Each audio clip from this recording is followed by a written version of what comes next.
Hello दोस्तों, कैसे हैं आप सब लोग। भाई आज अपन बात करने वाले हैं दो इंपॉर्टेंट चीजों के बारे में जिसको बच्चे अक्सर कंसिडर करते हैं। अब वो क्या है सर? दैट इज वेरिफिकेशन यानी कि revaluation and inspection of certified copies. ये क्या होता है? देखो, बहुत सारे बच्चों को लगता है कि यार सर मैं तो बहुत अच्छा पेपर करके आया था और सर मेरे नंबर उतने अच्छे नहीं आए। ओके, कुछ बच्चों के साथ ऐसा भी हो जाता है कि जैसे अगर मैं बात करूं ग्रुप नंबर 1 में, जैसे फॉर एग्जांपल ग्रुप नंबर 1 में न्यू सिलेबस में 4 पेपर हैं। आप पेपर देकर आए पर आपका टोटल बन रहा है 196, 197, 198। बच्चा इंडिविजुअल सब्जेक्ट्स में तो पास हो रहा है या किसी की एग्जाम्पशन रह रही है 1-2 नंबर से, बच्चे को फिर भी कॉन्फिडेंस है कि सर मेरा पेपर तो बहुत ही अच्छा हुआ था पर नंबर उतने शानदार नहीं है।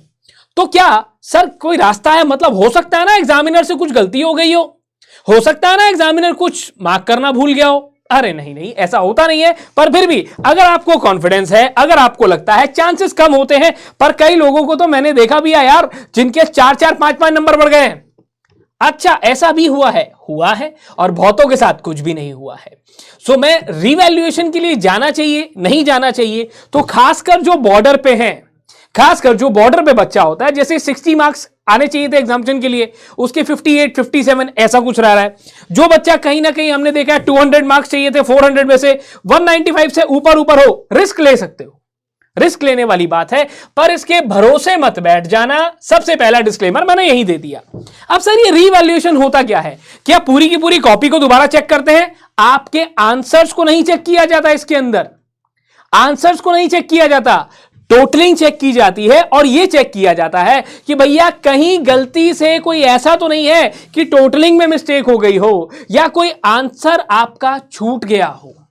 मतलब जो एग्जामिनर ने मार्क तो कर दिया पर उसमें नंबर देना भूल गया। ओके, ऐसा होता है। यस। अब एक काम करते हैं, और सर दूसरा होता है इंस्पेक्शन, यानी कि पहले वाले के अंदर तो हम बात कर रहे हैं सिर्फ और सिर्फ वेरिफिकेशन ऑफ मार्क्स ऑफ कंपैरेटरीज, यानी कि वेरिफिकेशन ऑफ मार्क्स ऑफ कंपैरेटरीज। यानी कि अगर मैं बात करता हूं तो यहां पे आप क्या कर सकते हो, रिजल्ट आया, रिजल्ट आते ही within a period of 21 days, यानी कि 21 दिन के अंदर अंदर लगभग 17th ऑफ मार्च तक आप अपने वेरिफिकेशन के लिए अप्लाई कर सकते हो। सर ये अप्लाई करने का तरीका क्या होता है, फंडा क्या होता है? देखो, 250 रुपीज फीस होती है एक सब्जेक्ट की। जी हां, एक सब्जेक्ट की, जितने भी सब्जेक्ट के लिए आप अप्लाई करते हो। सर आज से यानी कि 26 फरवरी से 2024 से ये अप्लाई होता है और 17 मार्च तक ये आपका ओपन रहता है। ओके, ठीक है सर, ठीक है।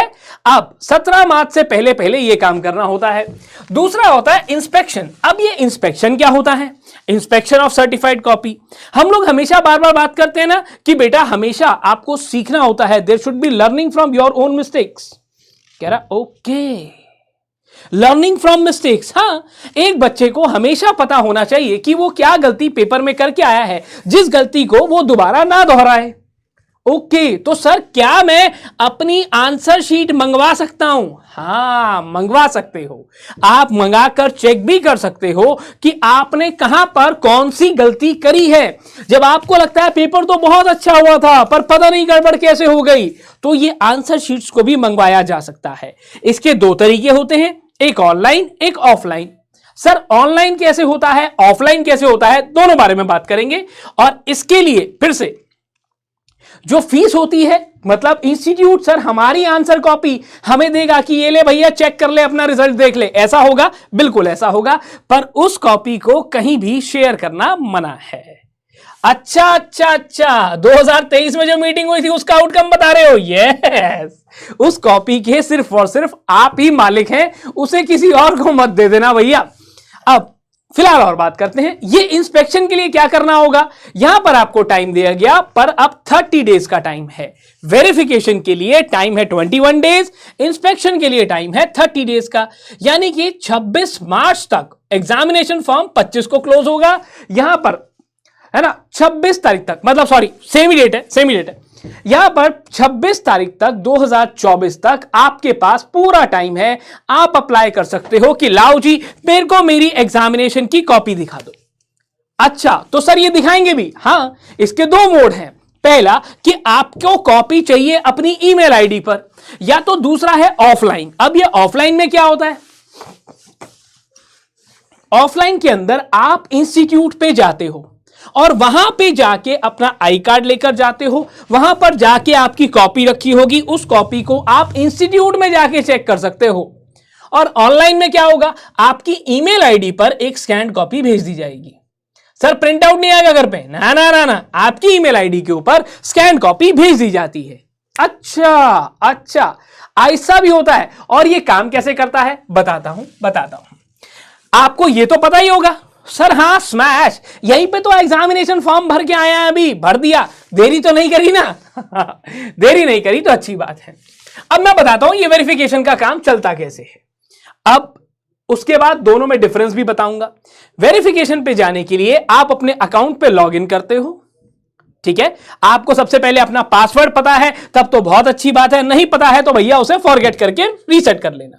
मॉड्यूल पे जाओगे, एग्जाम पे जाओगे, हाँ बिल्कुल जाएंगे, मॉड्यूल एग्जाम, और वहीं पर आ जाता है दोनों ऑप्शन, वेरिफिकेशन का भी और इंस्पेक्शन का भी। ध्यान रखना, मॉड्यूल एग्जाम, वेरिफिकेशन, इंस्पेक्शन, दोनों का फंडा वहीं पर देखने को मिलता है। ठीक है सर, ओके। अब क्या करूंगा, मैंने कहा कोई बात नहीं, अब आपको अगले फंडे पर जाना है, यानी कि अब आपको क्लिक करना होता है सर्च बटन पर, जहां पर आप हमेशा से ही अपनी जो वेरिफिकेशन ऑफ मार्क्स की रिक्वेस्ट ये सब डाल सकते हो, अगर आपको ट्रैक करना है तो। ठीक है, अगर आपको नई रिक्वेस्ट डालनी है तो मैं यहां क्लिक करता हूं। सर मतलब जो मैंने रिक्वेस्ट डाली हुई है उसका स्टेटस चेक करना है तो ऊपर वाले पे, हाँ जो रिक्वेस्ट आपने डाल दी है, जैसे अम्मा जान से कुछ मंगाते हैं तो वहां पे कोरियर ट्रैकिंग डिटेल आती है ना, ठीक वैसे ही आपकी रिक्वेस्ट का क्या स्टेटस है वो यहां पर पता चलता है। ओके, नई रिक्वेस्ट अगर डालनी है बेटा तो नीचे ऐड न्यू रिक्वेस्ट का ऑप्शन आएगा, वहां पर जाकर क्लिक कर देना। ठीक है, ओके सर, नई रिक्वेस्ट का ऑप्शन आ जाएगा, यस, और उसके बाद आप पूरी रिक्वेस्ट में अप्लाई करोगे। आपने कब पेपर दिया, कौन सा पेपर दिया, कौन सी स्टेज पर, जैसे एग्जीक्यूटिव पर पेपर दिया, आपका roll number, registration number, email ID, ये सारे तरीके से आप अप्लाई करते हो। फिर वो रिक्वेस्ट पूछता है, बच्चों फिर से बता रहा हूं बेटा कि वेरिफिकेशन की रिक्वेस्ट हो चाहे हो इंस्पेक्शन ऑफ सर्टिफाइड कॉपीज, दोनों ही टाइप की रिक्वेस्ट यहां पर भेजी जाती है। सेम जगह पर से दोनों रिक्वेस्ट भेज सकते हैं। हाँ, अब यहां पर एक और बात करते हैं, कभी भी हमेशा से अपना ईमेल आईडी, अपना मोबाइल फोन नंबर हमेशा से सही वाला ही इंस्टीट्यूट के साथ रखना, क्योंकि अगर आपने ऑनलाइन पे सिलेक्ट करा और ईमेल आईडी गलत दे दिया, कोई फायदा नहीं। सर कैसे कोई फायदा नहीं, क्योंकि बेटा कॉपी आपकी ईमेल आईडी पर नहीं आएगी। ईमेल आईडी, प्रोफेशनल बनने वाले हो, ईमेल आईडी बिल्कुल सही रखना, अपना सही रखें, यस, हमेशा ध्यान रखना ईमेल आईडी सही हो। जो भी रिक्वेस्ट आपने सिलेक्ट करी है उसमें हर एक जगह पर अपने सब्जेक्ट्स को एंटर करना मत भूलना कि कौन कौन सा मॉड्यूल आपका है, सब्जेक्ट डालना, सब्जेक्ट का नाम डालना, क्लिक करना, पैसे की साइड बढ़ जाना। मतलब मैं यहां पर मॉड्यूल लिखूंगा, स्टेज लिखूंगा, सब्जेक्ट का कोड लिखूंगा, सब्जेक्ट का नाम लिखूंगा। हाँ, आप एग्जीक्यूटिव सेलेक्ट करोगे तो अकॉर्डिंगली सारे सब्जेक्ट एक एक करके आ जाएंगे। जिस सब्जेक्ट का आपको चाहिए उसी सब्जेक्ट का सिलेक्ट करना। सर पूरा मॉड्यूल चाहिए तो एक एक करके सारे सब्जेक्ट, ये सब्जेक्ट वाइज होता है। सर ये भी 250 रुपए, अरे 250 जो है वो वेरिफिकेशन ऑफ मार्क्स है। इंस्पेक्शन की फीस है 500 रुपए और 450 रुपए। बता रहा हूं कैसे फर्क है, बता रहा हूं। यहां पे एक और बात को समझते हैं, क्या सर सारी डिटेल डाल दी उसके बाद आप अपनी पैसे भरेंगे? पैसे भरेंगे सर, यस पैसे भरोगे।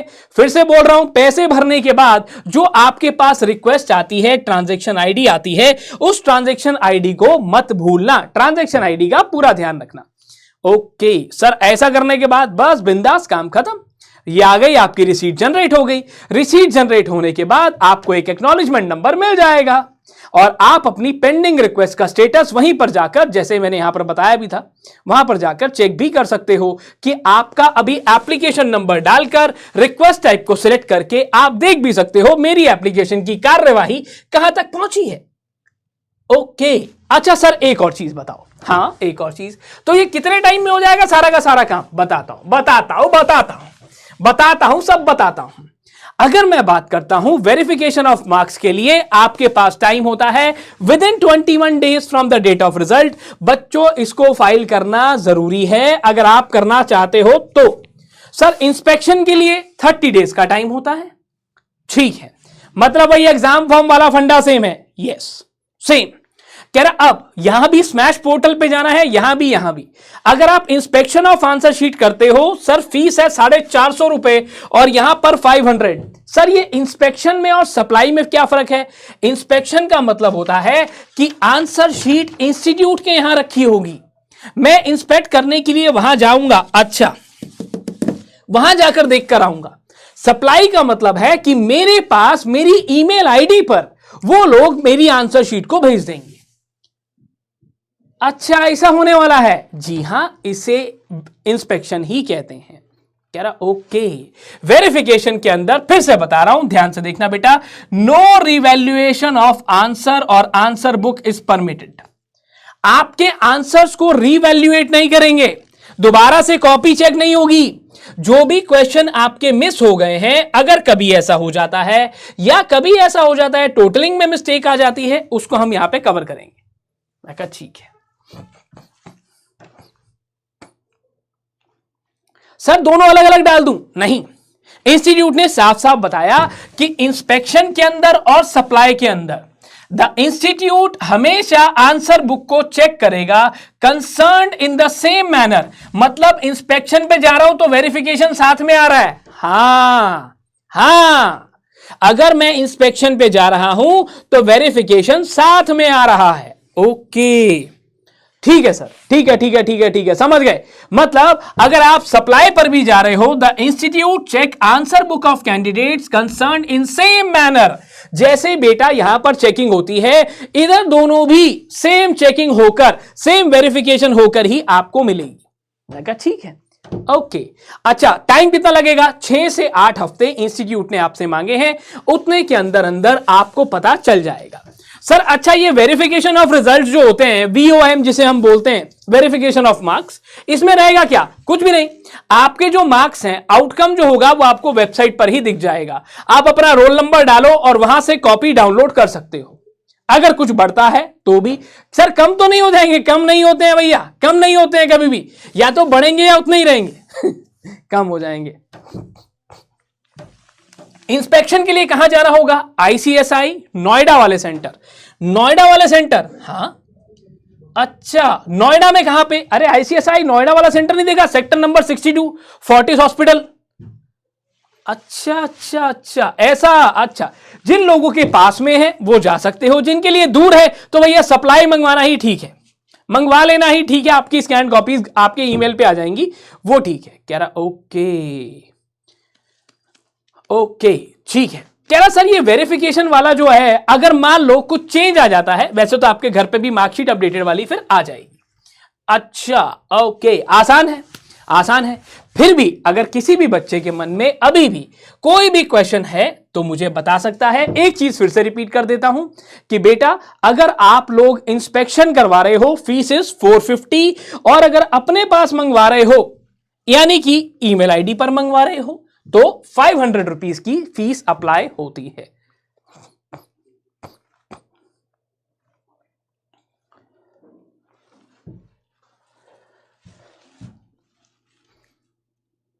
आपको ईमेल आईडी पर, SMS पर कम्युनिकेशन आ जाएगा और एक सिक्योर यूजर आईडी पासवर्ड आपको मिल जाएगा सप्लाई के मामले में। Otherwise things are good. फिर भी अगर किसी को कोई क्वेश्चन है तो काहे की दिक्कत, काहे की परेशानी, जब साथ में है तुम्हारे दिव्य विज्ञानी, तो टेंशन वाली कोई बात नहीं है। जस्ट लेट मी नो और मैं उन कमेंट्स को, आपके क्वेश्चंस का इंतजार करूंगा। अगर कुछ भी होगा तो मुझसे पूछ लीजिएगा। तब तक के लिए bye bye, take care of yourself, सही फैसले लें, जिंदगी को सही रखें, खुश रहें, आबाद रहें और एकदम बढ़िया रहो। और इसी के साथ स्टे ट्यून्ड एट CS वाला। इसके अलावा कोई भी इंफॉर्मेशन ऐसी होती है तो डू लेट मी नो, मैं फिर से आऊंगा, मैं फिर से जितनी भी इंपॉर्टेंट रेलेवेंट इंफॉर्मेशन है सब आपके साथ शेयर करूंगा। तब तक के लिए बाय बाय।